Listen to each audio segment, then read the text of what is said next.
રાજ્યમાં એક બાદ એક નકલી ચીજ વસ્તુઓ ઝડપાઈ રહી છે, જેમાં ખાસ કરીને ખાણીપીણીની વસ્તુઓમાં ભેળસેળ કરીને લોકોના આરોગ્ય સાથે ચેડા કરવામાં આવી રહ્યા છે।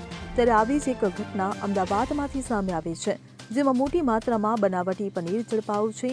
આ સાથે નરોડાથી રેસ્ટોરન્ટની સપ્લાય કરાતું 1300 કિલો નકલી ઘી ઝડપાયું છે। મળતી માહિતી મુજબ નરોડા પરના નાના ચિલોડા વિસ્તારમાંથી મ્યુનિસિપાલિટીના ફૂડ વિભાગે શિવ શંભુ ડેરી પ્રોડક્ટ નામની ફેક્ટરી પર દરોડો પાડ્યો હતો। આ કાર્યવાહીમાં 1300 કિલો નકલી ઘીનો જથ્થો જપ્ત કરવામાં આવ્યો છે।